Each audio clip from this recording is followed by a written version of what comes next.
Hey everyone, welcome to Webcology here on WMR.fm. It's the 3rd of August, 2023, and since it's August, summer's halfway over. So if you haven't gone outside to enjoy the sunshine yet, shame on you. Get outside and enjoy yourself.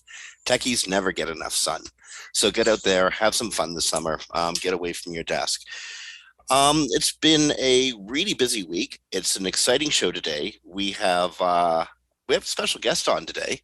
We have Seth Price, who's the CEO and founder of BluShark Digital, and also the CEO and founder of Price Benowitz Accident Injury Lawyers. He'll be coming on just after the news. Before we jump into the news segment, if you're in Canada, like I am, and a number of our listeners are, you will soon be cut off of news content by Google and Meta, who are reacting to a piece of legislation called C-18, the Online News Act. Meta's playing this up as the Canadian state censoring the news, when in fact it's a corporate decision on Meta or Facebook and Google's part to shut off all international and Canadian news to Canadian users of their platforms because the Canadian government is asking them to share some of their profits from these news stories with the actual news gathering organizations. For years, I've been screaming at the clouds about social responsibility in tech. One of my strongest arguments was and remains that nobody wants government to start regulating our industries. The way I see it, bad behavior invites the attention that brings intervention and regulation. So if we remember to play fair while still building great things, society has no real reason to screw with us. But just as Craigslist obliterated the classified sections of local newspapers, Facebook and Google have broken the advertising models that support traditional news gathering. The extraordinary power of Facebook and Google to focus people's attention on curated aggregates of content created by those same news gathering organizations has, for the last decade and a half, redirected ad revenues away from news gatherers and into the coffers of the tech giants. The situation's gotten so dire, at least up here in Canada, that a once highly competitive information environment has been consolidated into a handful of national monopolistic enterprises owned by Rogers, Bell Media, or Post Media, in order for a very few of those old news gathering organizations to survive. What remains of quasi-independent local news that isn't owned by Torstar or its parent company Nordstar is hanging on by the love and pocketbooks of owners who understand how important their businesses are to their communities and to the nation. This is a uniquely Canadian phenomenon. Most massive media companies of the late 20th century have been sold in whole or piecemeal and are now shells of their former selves. A well-informed electorate is vital to the survival of democracy. An independent media is one of many critical components of a well-informed population. There's a reason the government of Canada is screwing with Google and Meta, and a reason Meta and Google have decided to retaliate by cutting all news, regardless of origin, from Canadian feeds. Think about who gains and who loses power when people are less informed. And when Meta or Google tell you that Canada is legislating news out of your feed, that's not true. That's a corporate decision, not a legislative decision. It's much like Nestle draining aquifers for bottled water. But in this case, the time and the effort of the journalists is the water. And friends, it's your information environment, therefore it's your aquifer. Okay. Thank you for indulging me on that, Kristine. This one's really important to me because this is just happening in Canada now. In the next couple of weeks, there will be no more news in Canadian feeds. Yeah, it's a very tragic moment for news everywhere, really, but especially for you guys. So if Canadian Facebook users or people who get their news in aggregate from Google News a couple of weeks from now wouldn't be able to get the story that large donors like Dwayne "The Rock" Johnson, George and Mel Clooney, Jennifer Lopez and Ben Affleck, Matt Damon and Ryan Reynolds and Blake Lively and Leonardo DiCaprio and Julia Roberts have all raised a whole bunch of money for the SAG and AFTRA Foundation, the striking workers who are basically standing up against the AI-ification of their jobs and working environments.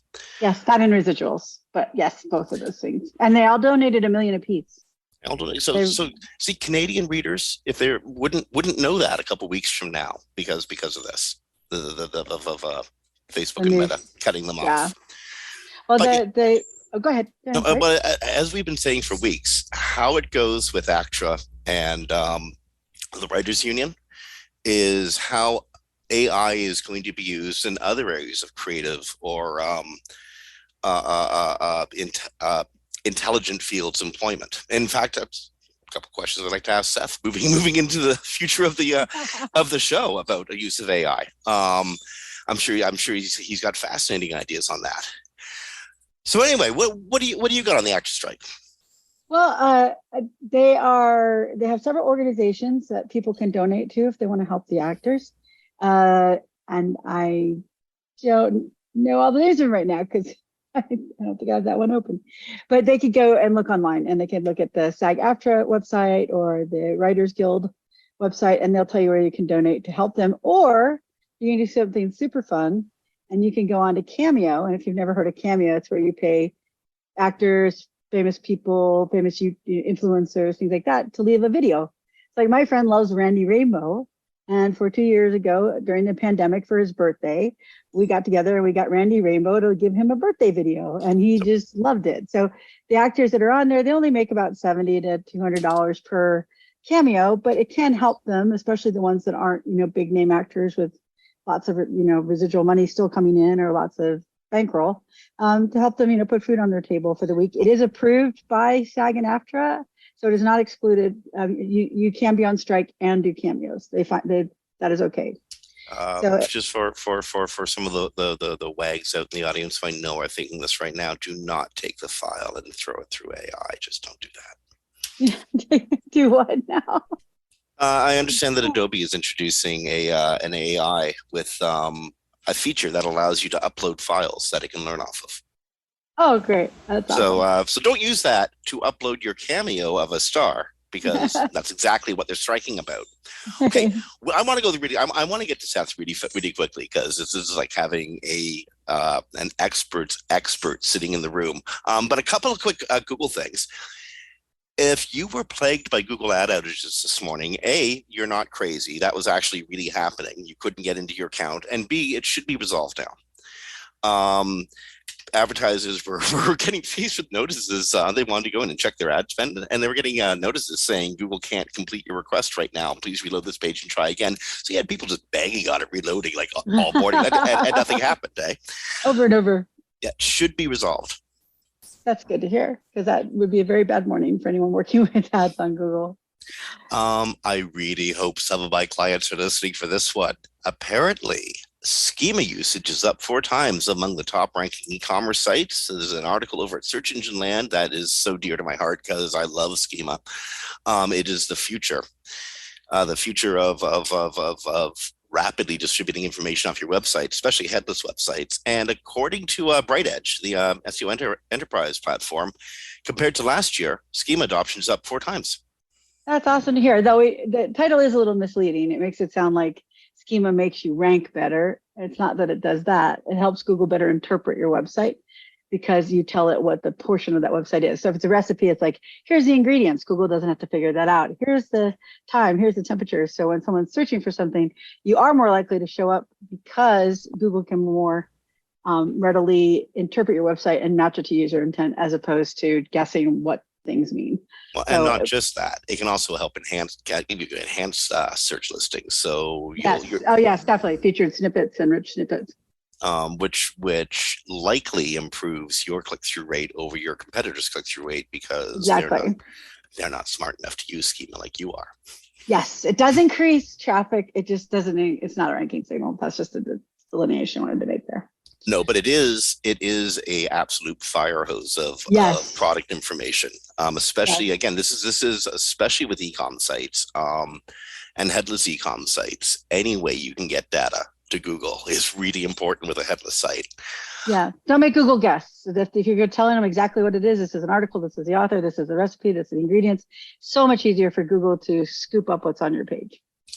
Okay, so this is an old one, an oldie but a goodie. Even a John Mueller gets those like head slapping questions, like what does the enter button do? In the what does cap locks do? So keyword stuffing. And this site actually might make a number of older SEOs slap their heads a bit. So how much is too much? You ever wonder? Actually, I have wondered because I had a client 2 years ago that had put their keyword like 100 times in their menu and then had it on the page. And I'm like, I know I have to tell them to reduce this, but like, how urgent is the reduction? Like, do I need to do it immediately or can we wait a couple months? But yeah, I was wondering how much counted as too much. I knew it wasn't like, 10 or 20 times, but we do have people that put them in their mega menus. So they think they're doing keyword coolness and then they put it in their footer menus and Okay, suddenly you so got 200 mentions on a page. okay, you know what? I was just rolling my eyes at this whole 2 to 3 or 500 times. But you know what? Now that you mention it, that absolutely could happen with like a mega menu and Oh, something. yeah. Yeah. So Yeah. Mega menus are a great place where people think they can keyword stuff. So yeah, according to John Mueller, your keyword stuffing, not when you're throwing it on the page like 10 times, 15, 20 times, maybe there's a reason for that in your copy. But when the same word or phrasing appears like hundreds of times, 300 to 500 times, that's keyword stuffing. But again, that makes me want to stop my head. Oh my God, who would do that? Well, And then I look at my mega menus. I would. and then the other thing is with Google, they're not necessarily going to do anything that you'll notice. They just won't index your page, like, or they'll ignore the content. Like, you could get the penalties, but that's rare these days for something like that. Very rare. But you would just find out that the page isn't ranking. And why isn't the page ranking? Well, because Google sees a keyword 500 times on your page. And yes, I have seen sites like that, and it's not that uncommon as it should be. No, again, I can't mention the client's name or even the industry, but I can say it's one of those things where you would say name of product, descriptor, name of product, descriptor, name of product, descriptor over and Yeah, over and over again. exactly. So I'm shaking my head at myself because clearly I'm probably guilty of something. I do think it's, if you get a chance to go to the article, it's on Search Engine Roundtable. Do look at John's tweet. I can't repeat it on air, but it is funny what he has in the image below. What did he swear again?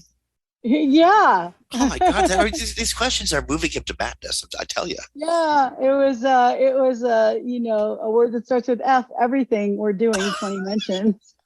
It's just a part of it. It's weird. It's just the top of an article. It doesn't show the rest of the article or a link to it, but it's just funny. So yeah, check it out. Okay. We have tons of stuff on Twitter, tons of stuff on different AIs. So I can sum it up with Twitter. They did a whole bunch of really stupid things that have probably not been very good for their business. Real quick, well, we can tell it real quick. First of all, people don't like X, so they're getting 1-star reviews on app stores. The users are in there just hammering away. Bring back the bird. What is X? Good app gone bad. Those are some of the comments. Now, if you're a Twitter Blue subscriber, you can hide your blue check mark because it's become a symbol of like being a bad Twitterer. So if you have it, and my pet peeve, I'm just going to say it again. No one wants to read your 20,000 character blog post on Twitter. Go open a blog and write it there. As soon as I open them, I close them. And then the other thing is, this one's a little bit more serious, and that is Twitter is suing one of the hate speech research groups over their claims of hateful and racist content on Twitter. But we already know that Musk doesn't care about those things. But Twitter X is suing the research group to basically shut them down. And they're one of the ones who report on things like LGBTQIA hate, anti-Semitic hate. And we need as many people as we can to do that, because they made the API expensive for those people too. It used to be free.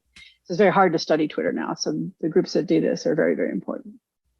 And I'm not calling it X, by the way. I just refuse. That's a Musk project from 25 years ago at PayPal that got him removed from PayPal by Peter Thiel. That's this whole thing. So now today he's going to put stock market exchange on the X app, but he has so many SEC violations. I'm not sure I understand how that would get approved, but I guess we'll see. Okay. That's Twitter news. That's Twitter news. I want to jump the AI stuff, but and get straight into our guest. Yes. You go with that, because we've been going like 15 minutes on the news here. It's BluShark week here on Webcology, or at least it's the week we're happy to welcome our guest, Seth Price, founder and CEO of local legal-focused SEO firm BluShark Digital. BluShark specializes in the business of law. According to the About Us page on their website, BluShark Digital uses the same cutting-edge marketing techniques, high-quality technical optimization, sophisticated content, authoritative link building, and local optimization that Seth used to grow his own business and has established itself as a best-in-class digital agency focusing on the legal sector. Now, that business he grew, by the way, is a multi-office law firm. Seth is also founding partner of Benowitz Accident Injury Lawyers, LLP, a law firm with numerous offices around the Washington, D.C., Arlington, and Baltimore region. Benowitz started with 2 attorneys and now employs over 40. BluShark also has the distinction of having hired one Peter Shankman as futurist in residence. Folks in our space likely remember Peter from his time in digital marketing or from his Megamensch project, Harrow, Help a Reporter Out. We're going to be bugging Seth and BluStar for an appearance from Peter, so listeners, be really kind and download this episode as often as you can. Seth, thank you so much for spending time with us. Awesome to be here. It looks like we have a ton of overlapping peeps from the PubCon community. It was good to be amongst friends. Oh, man, like, when your PR team reached out to us, I was over the moon happy. I mean, I know your name from just watching conferences and reading in the space. I wanted to talk to you for a while. I saw Peter Shankman on your website. I'm like, oh my! I interviewed Peter. I have no idea how many lifetimes ago in New York, and it was one of the nicest experiences. Just a top-notch fella. Well, it's so cool to have him part of us.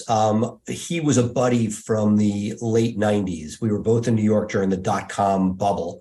I was trying to make my millions having left corporate law, first doing online music and then loyalty programs, eventually law online. And we spent our nights Monday through Thursday. There were parties at 6, 7, and 8 o'clock at night at amazing venues, amazing food and cocktail. And, he ended up towards the end of this run, I think it was his 30th birthday. He actually got sponsorships and like the entire, I think, it was crazy. Like basically the whole party was paid for by other people. And we just had a great time when we thought we were kings of the world and everything was possible. And to circle back years later, when I'm now in charge of 2 different organizations and have his insights and future thinking insights for our teams, it's just been awesome. There's so many different angles to approach this conversation from. I want to start with, you run 2 very sophisticated organizations that are really different from each other. One of them is a digital marketing firm, and that's still almost the Wild West in many ways. And the other is a law firm with multiple offices, multiple attorneys, and multiple obligations, which is absolutely not the Wild West.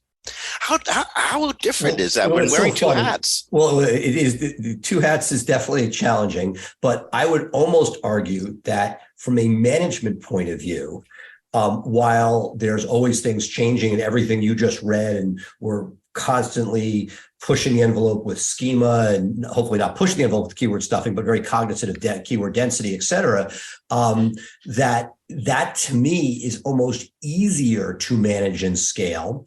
It's a much more homogeneous grouping of people compared to the law firm, which has now almost 20 years old legacy issues. And it's, when we started the law firm, everybody was young and happy-go-lucky, and then you get married and you have kids, and then there's just additional layers of complications. Culture can't just be beer pong after work on Friday. It takes on other meanings. So in one sense, a brick and mortar law firm, in my mind, is more challenging. Part of the reason I think I started the digital agency, which makes more sense if you realize it was our in-house digital group that I wanted to give more opportunities to, that I spun out from the law firm to create BluShark.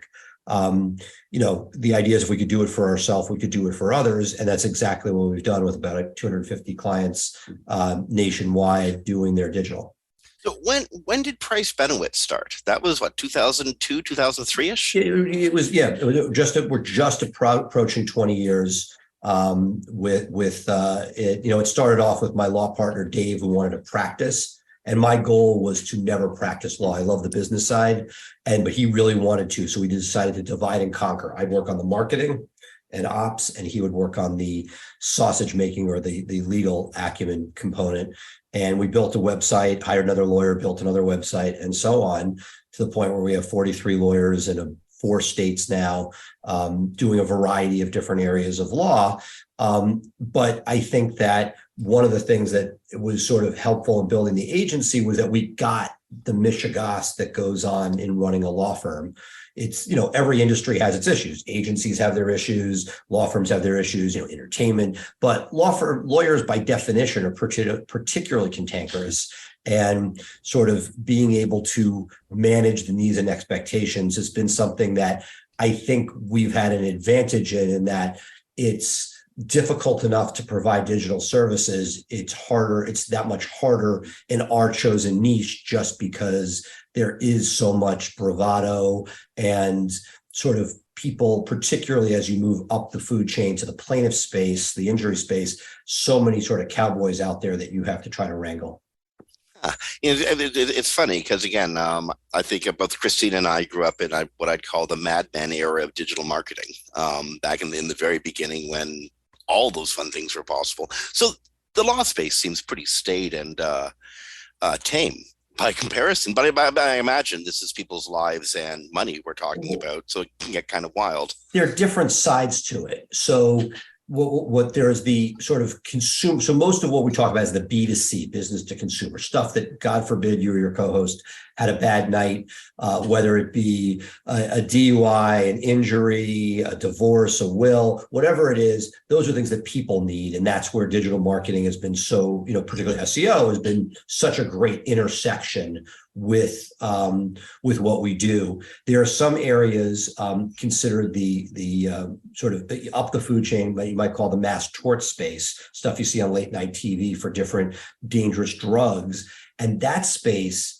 is really the Wild West, because it's generally not about organic search, but can you beg, borrow, and steal? A lot of paid social, a lot of very, there's a chain of custody, so to speak, of the cases, which can get very ugly. But because of that, there's a lot of nebulous stuff going on. And I think there's been some clawback to it. But the area that I have focused on is more representing the law firms, where in one sense, it's more stable in that generally I'm working with a multi-year asset, the law firm, the old crusty domain, and that things that may have worked. You talked in the opening about keyword stuffing, right? So whereas years ago, we got the headline, hey, 5% is the cutoff. You go more than 5%, Google will shut you down on a keyword stuffing. We moved down to 1%. We're now essentially at once per paragraph, where we basically, Google has put so much effort. And again, this is not the e-commerce space, where our space is sort of essentially content focused, where the quality of content is being focused on so much by all the recent algorithm updates that it's not a question of how much you're using it, but how can it be used relevantly? And if it's even a word, but the idea being that if you stuff something, it's not going to be by definition high quality content. And that is what we are so afraid of. We're competing at the highest levels with people with resources where everybody knows what's going on. So you need to make sure Google knows what you're talking about, whether it's making sure your keyword is used, or as your co-host was talking about, needing schema markup correctly. All of those things are very, very helpful. But if you abuse the keyword stuffing, I'm more concerned not about the percentage at this point, but is this going to seem natural and high quality to Google? And if it isn't, do that at your peril. How do you train that to people? I'm sorry? Oh, Kristine, actually, you wanted to jump in and I just stepped on you. I'm so sorry. No, that's okay. No, I was just agreeing. I was just saying that's the most important part, as Seth was saying, is to make it sound good to your users and natural. And as long as you're doing that, you're okay. Go ahead. How do you train that kind of diligence into new writers? Like one thing I remember Rand Fishkin said, scaling an SEO firm is very, very difficult because often it's the original practitioner's ideas and talents and techniques that they're trying to scale up into a into a multi-person practice. Scale. One of my favorite podcasts I ever did was with Rand, and we talked about exactly these concepts, which is, look, any of the three of us could start a little thing and have amazing service for 2 or 3 clients because you're doing all the work yourself. But as you scale and you don't touch everything yourself, your question goes to how do you scale high quality content, which is one of the banes of my existence, but it's the differentiator that makes us great. So everybody has their own philosophies. I go with a multi-step approach. I, by definition, have identified, and I hope this doesn't anger anybody, that the majority of the writers I come across on a day-to-day basis, you think lawyers are difficult. Writers, anybody who sits in their house and writes all day, and that's their vocation, that can take a toll. And I'm getting people after they've done it for years and years on a newspaper or elsewhere. And so I went with, while I have, about 100 people employed as W-2 employees, I have all of my writers, the original writing that's done, by contractors, because I want to be able to use them and help them build and grow. But if they decide it's not for them, this is not a long ceremony to goodbye. It's like, hey, next week you don't get an assignment. It's very much done as on a contract basis, because we do have very specific guidelines we want followed. And if somebody doesn't want to follow them, that's fine. We have a formula where if we take the following steps, we can get that high quality content at scale, but it is not for the faint of heart. It takes great writing in the first place with a lot of different restrictions. Then you need editing. And then once the content is in place, making sure that your site structure, your schema, and all that stuff, make sure that Google, you talked about the user following it. And while that is super important and what we write for, we all know that at the end of the day, if the Google bot doesn't like and, as Kristine said, follow correctly what you're doing, it's for naught. We love the user to want it, and that's obviously central. And Google's getting closer and closer to loving what users would love. But I need to make sure that the Google bot doesn't have any red flags and sees our content as highest in caliber, so that we can have that edge against other people in a competitive market. Let's go back to the early 2Ks, 2003, 2004. Price Benowitz is getting off the ground, and you're using search marketing as a platform to advertise the firm. You're growing, and you decide to open BluShark. BluShark came what, 2-3 years after? No. BluShark is only about 8 years old. Oh, I'm sorry. Okay, BluShark was 2012 then. In that area. So how did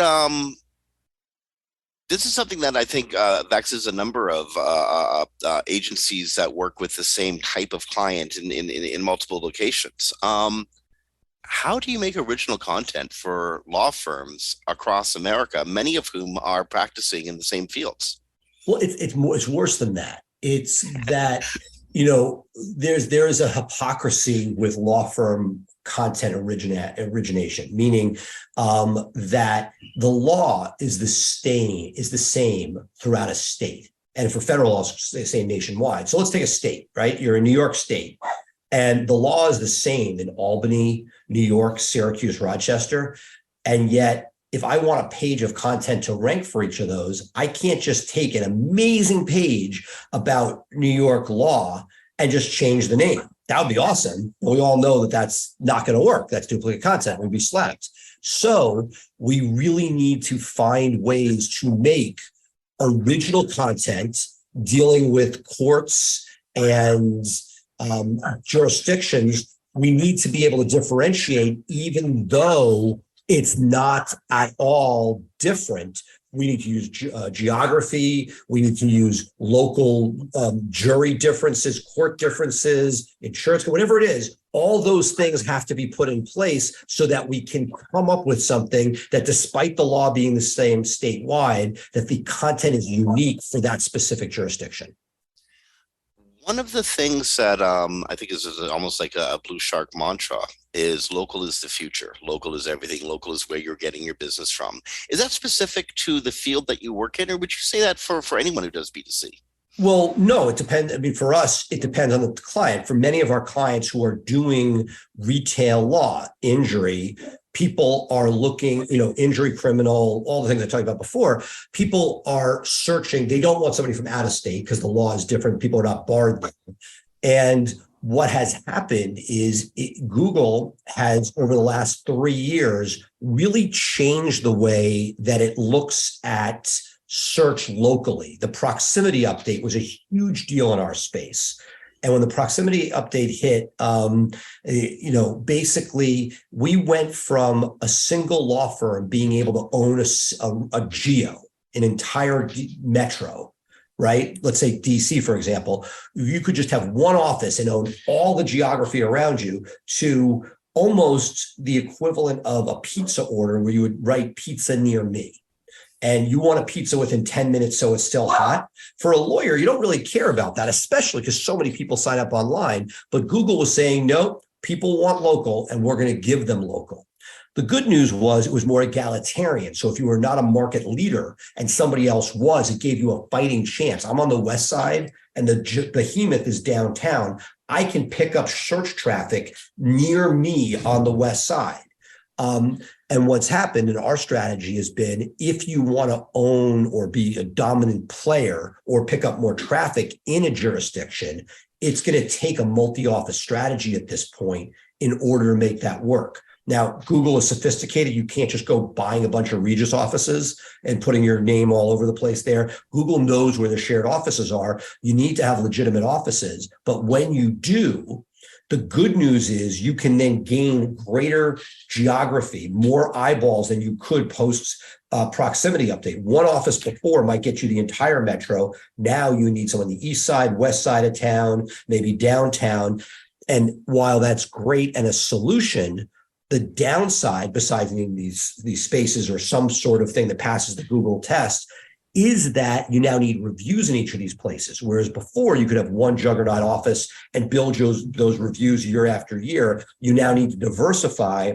And we work with our clients on what I call Moneyball, which, I mean, my own concept from the baseball movie book, which is, where do I buy value? Where are the most eyeballs that could give you business while at the same time the least amount of competition? So we're sort of like, downtown Atlanta is super saturated, but there are tons of suburbs around Atlanta where you could pick up business. So if you just put your office downtown, there are people that have been spending tens of thousands of dollars a month on SEO for the last 10 years in order to compete there. It's going to be a long time before you compete, right? That said, on the other side of town, we have, whether you go the suburban route, you're like, hey, there's not a lot of competition out there. If there's enough population, that is what, to me, is the best value. You've spent all your time building the authority of the website. Your content and links go towards building an authority that Google sees, as something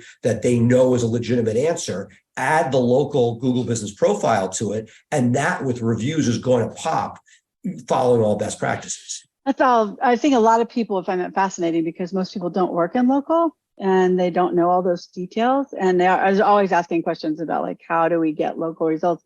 Just one question for you, though, a little expansion on the proximity update that happened. Can you tell us a little bit more about it? Because I know there's a lot of people that don't work in local and have no idea. Right. So as you guys know, Google historically didn't tell us a lot. We would just see the rankings mix up and we're like, okay, something's going on, you figure it out. And you referenced Search Engine Roundtable, which I think does a marvelous job of keeping us up to date. This is one of those moments where we got a tweet saying, hey, Google's acknowledging that this took place. And so for local, what has happened in the last few years? Proximity update, where they basically were giving us the heads up that we are now going to basically, they didn't say it this way, but shrink the radius of influence of a given Google business profile. Now, we have spent a bunch of time and done a bunch of case studies, some that were in search engine land and some that were cited by like Joy Hawkins and others, that we basically looked at ways to, how do we get some of that back? And, using service areas has been one very useful way to try to gain some of the geography back that you lose when Google shrunk your radius. That's all well and good as long as you don't have competitors out there with a brick and mortar office competing against you, because you're not going to beat that. But for areas that aren't let's say bedroom communities that don't have lawyers in them, that was one way to gain some of that geography back that you really, we saw people that had single office profiles really get hit particularly hard. Again, for people doing e-commerce, this is just not part of your world. But so at the same time all of this was going on the paid side, local service ads had transitioned from the locksmith and home improvements into law. And so we were seeing all of a sudden Google basically taking over lead gen, where before they were just selling clicks, they're now selling us phone calls. And that was being done within its own local ecosystem. So there was a focus on local. For when, the change from Google My Business to Google Business Profile, we were being shrunk in our radius there. At the same time, Google was saying, hey, we're not making enough money from clicks. We want our stock market price higher. We're going to now start selling you calls. So when you look at a lawyer, you now have a choice. These are both about 2 years old now. You now have a choice. Am I going to click on one of the ones at the top where I'm going directly to speak to a lawyer? It's a direct either click or chat. Versus the next level was, are you just going to continue to buy clicks like the old school? And then the map pack comes. And that's the game that we play in local, which is how do we make sure we get our clients showing paid, map pack, and organic? Well, when researching Price Benowitz yesterday during the write-up, I noticed on the Google map how evenly and nicely distributed through the DC, Arlington, Baltimore area Price Benowitz offices were. Did Google's proximity algorithms have a factor in you choosing where to put your offices? For the most part, we've been in business for a while. And so my philosophy was, I'll take a victory lap on this, was ahead of the curve for Google. We saw where it was going. And so we were sort of anticipating something like this. That said, we did see for DC, for example, and I'm happy to send these to you post show, we have these awesome heat maps that showed what happened pre and post update. And for us, we really lost some geography on the west side of town. Price Benowitz's offices are on the east side of downtown. So we were good where we were, and we were good to the east of the city because there's not much legal presence beyond on the east side. But as you go west, it's a central business district. And I almost feel like I'm back to the Mike Blumenthal days where there was a pin in the middle of the city. And it's clearly not a pin anymore. It's now done in groupings. But the downtown business district, we didn't have a shot at anymore. Because there were so many competitors there. Our hope was, could we gain some of the suburban neighborhoods by working in service areas and trying to gain some of the areas beyond the central business district. And what we've seen in larger geos, let's say take Houston, for example, that Houston used to be one pin in the map, using the Mike Blumenthal jewelry example, if you ever followed him from the early days. He was the grandfather of this stuff. Absolutely. Right? So that was, he had his jewelry store and they looked at the city center. You wanted something, you put city center. Now, Google was looking at a geo like Houston. There's a downtown, but there's almost like slices of pizza pie going around the city with different neighborhoods. And even if you living there don't call it that neighborhood, Google may identify something as a community, and then they are now looking to service that with, finding relevant answers, like what's the closest pizza in this neighborhood outside of Houston. And that's where putting those suburban offices has been a game changer, because we're able to pick up that geography. And again, it's not done blindly. There's a lot of thought that goes into it, because if all your competitors already have a suburban office in that place, you're fighting that same uphill battle. But if you can sort of find territory with the most population, the least competition, and depending if it's a fee for service, you might need a level of affluence in order to be able to afford your services. Each of those factors goes into where we'd want to set up shop and have somebody open a remote office. What about for a smaller practitioner who can't afford to open multiple or satellite offices? Is there a way that they can compete against a medium to larger firm? I would argue that if you really had no resources, it's not putting your main office downtown. I'll give you an example. If that you may be boxing yourself in to place your office where there are juggernauts that are spending money and have built hundreds, if not thousands of reviews. If you're going to have one office, make sure that it's in a place that gains visibility. There's another piece, and this is, again, if I'm boring you with local, I apologize, but not at all. We get stuff where, so let's say Jim decides to open a presence online. If somebody else does the same type of law at your street address, Google will only show one answer in the map pack. They're going to suppress anybody else. So if the 3 best criminal defense lawyers are in the same building, only one is going to be shown in that map pack. Now, if somebody else is doing a different area of law, that doesn't apply. But that suppression means that we have an extra hurdle to do, that we can't just put ourselves where everybody else is. If there's an immigration office building across from the immigration office, that may not be the right answer for you. And so our job is to figure out where can we get that visibility. And that may, in fact, not necessarily be the most logical place because it's already saturated. So what I would say is, depending on how small somebody is, if you really have zero resources, wherever your office is, don't put your office in a building with a juggernaut because you're just going to get suppressed. And if you're already in a saturated downtown area and you're going to have one office, make sure you put your office in a place that visibility is possible. And what I would say is, it doesn't have to be super expensive. I mean, these are things where, you can, in a small town, you can get an office for $500. It's not crazy money. And the idea is, can you put something and I always say to people, it's a 3-pronged test. You need to pass Google's verification, which is nothing anymore. That's getting more and more sophisticated. They used to do a phone call with a code, then they went to a postcard, then it was pictures, now video, and sometimes now live video. So there's a whole to do, right? Because fraud, look, have a good thing. The reason we can't have nice things is people do stupid things. That's for sure. Then you don't want it to be a bad user experience. It shouldn't be a tattoo parlor or an auto place. If you do that, somebody's going to walk in and say, what's going on? And then finally, you don't want to anger the bar and have something that's misleading. Most jurisdictions have a misleading concept. So our goal is to make sure, and my term is put a pin on the map that Google likes, the consumer likes, and that the bar is not going to disbar you for, that allows you to build your business. And look, there are plenty of people, this may not be what Google wants, but there are doctors that have a surgery center but meet patients all in the region to have a consultation. Right? You could sit down and talk to a doctor about what you want to do.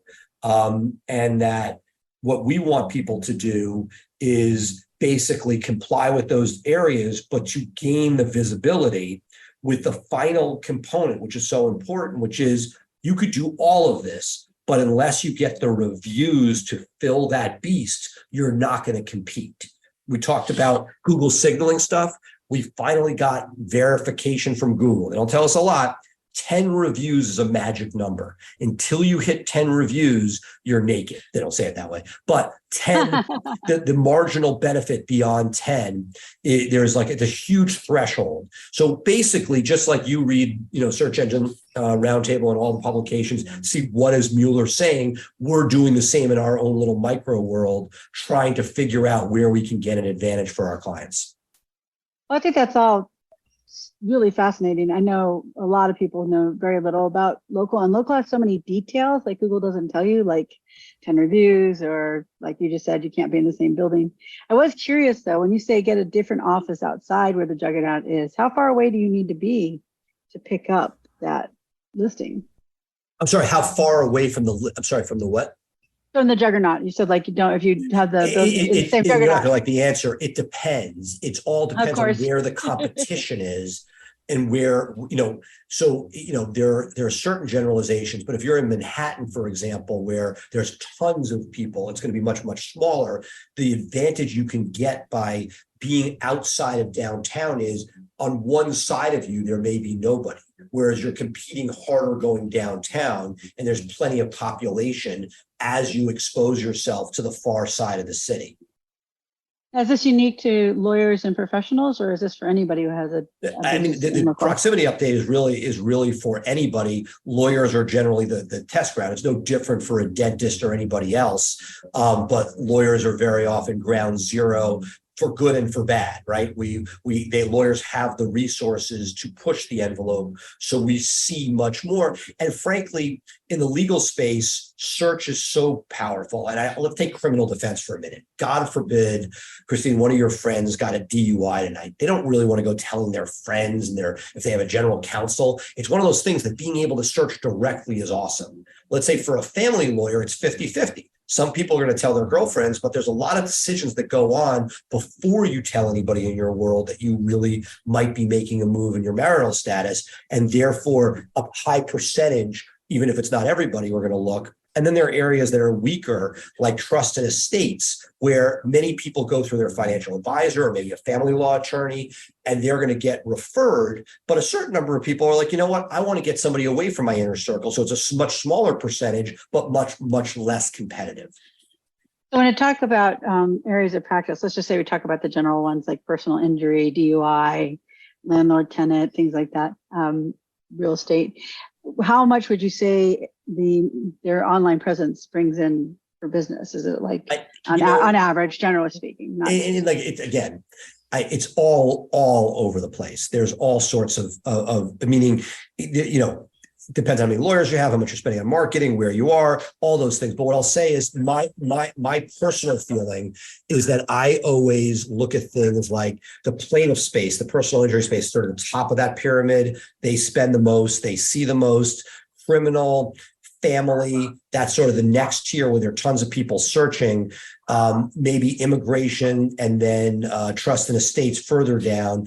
And then as you leave the B2C space, it drops off entirely. Like, we don't do a ton of work in the B2B legal space. If you need, if you guys are forming an entity, if it's going to be the Kristine Jim, LLP, you want a lawyer more likely than not going to a personal referral and not just Googling it. So we sort of, it is much more, without giving you a hard number, it's much more impactful on the up that food chain of injury, criminal, family, compared to further down that food chain where trust and estates or landlord tenant. There are exceptions to every rule and what the laws are. That's why I can't give you an answer. There's a person in California where landlord tenant might be a really high dollar business, whereas in Washington, D.C., there's almost no money to be made as a private landlord tenant attorney. Sure, so it's a lot of it's jurisdictionally specific based on the laws. A friend of mine just said, hey, what's going on with the law? The lemon law advertisers in California have exploded. There must have been a change in California in the lemon law, because for us, most states, there's no money to be made representing people with the lemon law. Whereas once there's a powerful law passed, people are like, okay, I can make a buck. I'll start advertising for it. I kind of got a variation on Kristine's question, except this time it's which marketing venue, AdWords, regular organic, or Google Business Profiles? What do you reckon is drawing the most traffic? I mean, look, so from the organic side, Google Business Profiles is very dominant. It has the reviews there. It has great real estate in the middle of the page. That is really our long-term ROI for clients. For local search, that is very, very important. You could be number one organically, but without the 3-pack, you're going to be in trouble. On paid search, the clicks in legal have gotten stupid expensive. And in some markets, it's upside down. You're working for Google.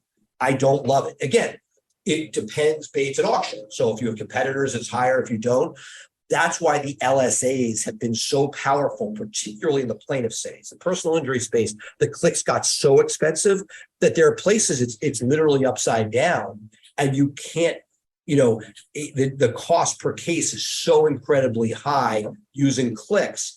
The calls are amazing. You just can't get our game. If I say to people, I could spend $1 million a month, you do it. You'd go get a loan and pay for it because it's so incredibly valuable that you would make money. Whereas there are just not that many calls to be sold. And Google, I equate them to a crack dealer where they're sort of giving you some, getting you addicted to it, and then saying, oh, we can't sell you enough of this. We'll sell you some clicks because you still have that insatiable appetite. Okay, I know you have a hard stop in just a few minutes, and we have 1,000 more questions to ask. Really quickly, though, Google Business Profiles has a gajillion and one features that people can use to, enhance their profile, and most people don't. What don't they use that they really ought to be using? Look, our answer is everything. You talked about schema before, and schema for us, super important. It's free. Right? You tell people, you tell Google, here are my reviews, it's all that stuff. And again, I don't care whether you say it helps rankings. Obviously, it doesn't matter. More people coming to your site, good. Whatever methodology it is, because Google likes what's there. You're giving Google information. The Google Business Profile is essentially the Google website. If they had their druthers, none of us would have websites. We would all go off the Google Business Profile, right? You see that I'm already booking flights and hotels directly from my interface, right? Where you're basically making your buying decision on hotels directly from the Google interface. They want everything there. So when posts were coming in, we started testing it. We put posts there. We got free real estate. Then it started showing up. It just got minimized. It looks like they're not as excited about posts now. Great. I was one of those people, I don't know if you guys were, when Google Plus was a thing, right? Way back in the day. Yes, I had tens of thousands of followers. It was awesome. If that had been adopted, I would have been set for life. Instead, they pulled back, but I was there because Google. If Google's giving us something in the Google Business Profile, hours, chat. Like if they're giving you the ability to chat, you better respond to the chat. We're seeing this. So everything they give you, our attitude is, if Google gives us something, whether it be schema, whether it be Google Business Profile features, the answer is yes. I'm playing at such a competitive field. I got to make sure we're hitting this hard on every level, and that a lot of this stuff doesn't take a level of sophistication. As Nike says, you just have to do it. It just has to be done. Okay, are you going to be at PubCon this year? I believe my colleague Nalini, I spoke last time. Nalini will be speaking on local search this time. We sort of tag team it. Okay, I'm just asking the really fast questions because I know you got to be out of here in less than 60 seconds. So if people want to read your opinions, read your ideas, or again, you personally, where are some of the venues that they might be able to come across you?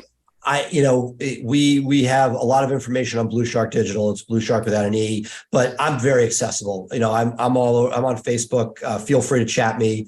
This is to me, I'm passionate about this. This is not about an interpersonal sale. Nobody listening to your audience in this audience is our buyer. Like at PubCon, I go because I enjoy geeking out, not because there's a single lawyer client to be had. It is just, when you sit around smart people who care about the same geeky stuff you do, it's kind of a high. Yeah, that's my favorite thing. Been doing this for 17 years for exactly that reason. Exactly that reason. It's the reason I go to conferences. Seth Price, CEO of both BluShark Digital and Price Benowitz Personal Injury LLP. Thank you so much for spending part of your afternoon with us on Webcology today. I really look forward to meeting you in person, and we will be bugging you about Shankman. No problem. He is one of the more generous people. I will make that happen for you. That would be amazing. Thank you. And then, you know what? Please give our regards. It's been a long time since I've seen Peter in real life, but it was a really, really excellent experience. But Seth, this has been a lot of fun. We're going to have to invite you back on again. Thank you so much. Thank you, guys. Okay, be well. Thank you, Seth. That was great. Friends, that was Seth Price, CEO of BluShark Digital and Price Benowitz Personal Injury LLP. That was great. That was an expert's. Again, yes. One of the fun things about this show is, masterclass. That's what I was looking for. Yeah. Having people of that level come on, eh? Yeah, it's a masterclass on local because I do local from time to time. I dip in and out of it. So it's nice. I just got the entire update of everything I need to know about local should someone ask me to do it again. So it's amazing. It's great amount of information. I've spent the last 4 years pretty much immersed in corporate technical. Like just deep corporate technical, and there's so much. I mean, local just sounds so much more competitive than the stuff I'm dealing with, and I'm dealing with name brand corporations. Well, the other thing too that is so important about having someone on talk about it is in corporate technical, which I do a lot of too. at least Google now has Google Docs. Like I know when we were coming up, there was nothing. We just had to talk to each other. But now they have Google Docs. They tell you how to improve your CWVs and things like that, your core vitals. But in local, it is really hard to get detailed information unless you talk to someone who does it all the time. So knowing like not in the same building and that you need 10 reviews and those kind of details are so important from someone who does it all the time for people to know about. So. Did you catch Seth's shout out to Mike Blumenthal? That made me really happy. Mike was one of the originals in the local space, one of the original writers and thought leaders. Oh, and yes. Obviously him and Seth have spoken because Seth mentioned him warmly. And Mike's a friend of the show. He's been on Webcology a couple of times years ago. And, you know, again, it's negligent that we haven't had him on since. But it was really cool to hear the shout out. But again, Seth has been in the game as long as any of us have, really, eh? Yeah, I actually started. I was second generation or third generation. So you brought me into the game, really, back in the day. Well, again, with BluShark may have only started like 10 years ago or so, but he was doing work with Bryce Benowitz and marketing Bryce Benowitz, and I could. There's a number of professionals in our industry who actually came. They were dentists, they were doctors, they were veterinarians or whatever, and they found that through marketing their practices, they found something that, I don't know, sparked a passion more than their original fields did. And yeah, I think we're all really blessed for that. Very much so. And one of the most interesting things I think about the SEO field is almost nobody gets here by like school, because there's not even now, there's barely any classes. University of Las Vegas here does not have an SEO course. I come down and speak for marketing classes to teach a little bit about it. So the fact that people find this profession by loving it, basically, is pretty cool. So that's pretty awesome. And that he was able to turn it into not just SEO, but this, the law firms, and to have that kind of presence is pretty impressive. So that's great. Also to have that kind of organizational patience. My God, I have a hard enough time running one company. I know, running two. Oh my gosh, you gotta love running companies. Yeah, I have a hard enough time making supper, for God's sake. On a good day. Same here. Okay. Again, Seth Price was our guest. He was a huge amount of fun, and we have gone full clock here on Webcology. So on behalf of Kristine Schackinger from Sites Without Walls, this is Jim Hedger from Digital Always Media.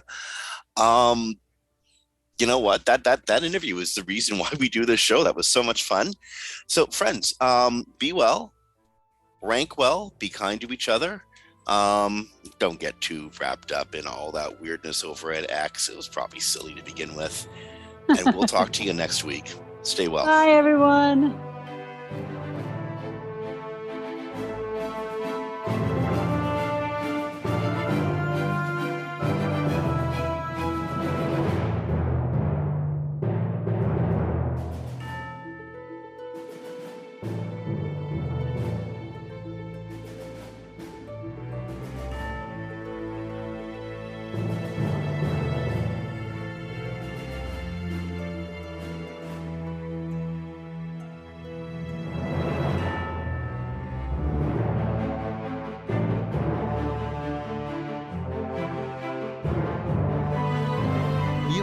Expressed on this program are those of the guests and hosts and do not necessarily reflect those of WebmasterRadio.fm's management or sponsors. Any rebroadcast or redistribution without authorized consent of WebmasterRadio.fm is prohibited.